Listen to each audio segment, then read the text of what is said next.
Okay, this is a really important exercise.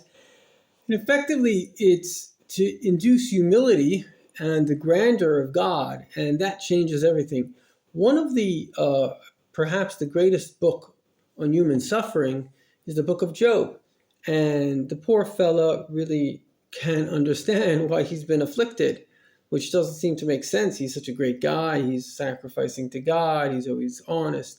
And it's like everything that can possibly go wrong has gone wrong. And his friends even come and say, listen, do you really think God is making a mistake? And he's like, don't lecture me on God. But then God himself comes and God clarifies the situation. And God says to him, were you there when the foundations of the world were set?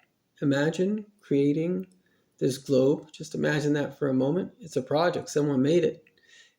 Our globe holds within it tons and tons of magma, tremendous amounts of heated rock. If that, God forbid, got out, we'd all blow up. There are granite, massive granite, I forgot what you call it, tectonic plates that keep that. I mean, somebody had to think about this. And that heat is important. The tectonic plates are important. And on top of that, there's water. That's important. There's ground. We have light. I mean, this is crazy stuff. And that's just our planet. What about the expanse of space? Scientists were worried, like, what's going to happen? Or is space going to implode? Because we know it started to kind of expand.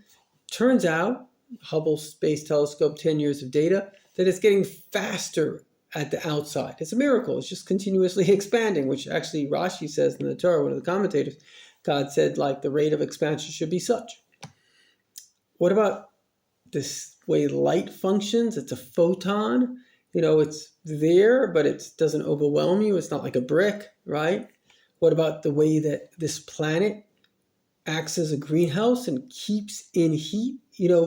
Every single night on the moon, it's not too far away, 3 days by rocket ship, every single night, it's hundreds of degrees below, and every day it's hundreds of degrees above. We're protected by the ozone layer from UV rays, and it keeps within us the heat. The thermal engine of the oceans moving heat around. Think about Antarctica on the bottom. It's so cold, we could never live. This tiny sliver. What's the difference between winter and summer? 33 tilt towards or away from the sun. Imagine we're tilted 50 in either direction. It's unbelievable. The speed, the way Jewish mysticism teaches us, is that the world is fixed.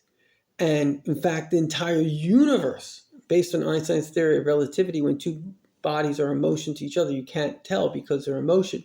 But the whole universe is turning around at incredible speeds an entire day. And even if you look at it the other way, the fact that the world turning is like exact. The ratio of the sun to us, 98 million miles away, a little further, this is crazy stuff.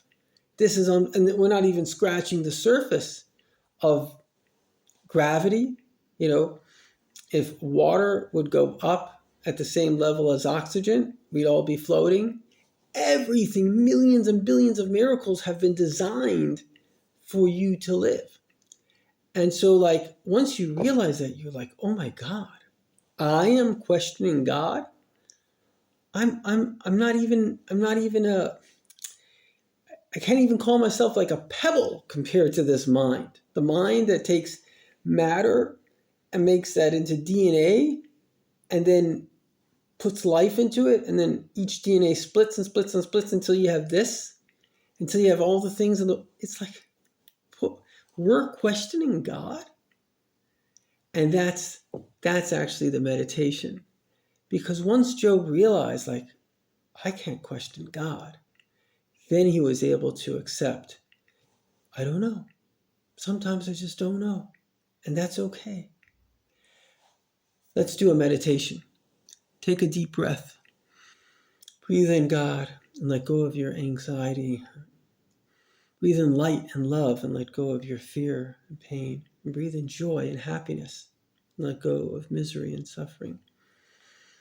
And let us think of some of the miracles, the miracle of gravity, that thank God the planet holds us.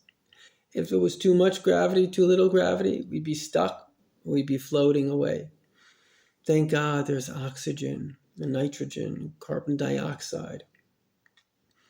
Thank God there's an ozone layer. Thank God God measured the world in a perfect measurement for the gravitational amount. Thank God the world is spinning. The universe is spinning. Thank God everything is spinning in the right direction. It's not going off course. Thank God light functions the way it functions. Heat functions the way it functions. Evaporation for water that turns into clouds. I mean, this is unbelievable stuff. Thank God the world continuously expands, so it's not going to implode. It's like there's no mind that can fathom what is going on. It's like, and what about the DNA?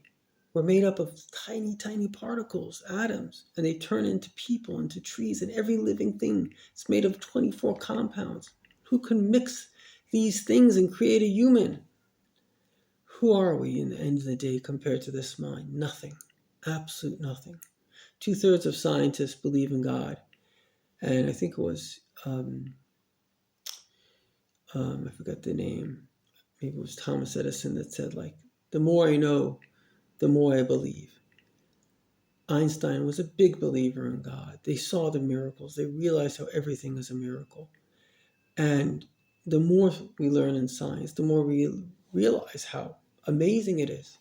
And then to cap it all off, the universe is coming in and out of existence every moment. Every moment is a miracle. My dear friends, we are the beneficence of a mind and a soul and a heart and ability that no human can fathom. And so sometimes we just don't understand. And that's okay, because our job in this world is not to understand. Our job is to do as much good as we can. And sometimes we have to complain. We say, God, in our minds, it doesn't make sense. How do you allow this evil? That's okay. God doesn't expect us to understand. He expects us to stand up. He wants us, like a parent wants the child to stand up for the other child. This is what gives him pleasure. Thank you so much for watching.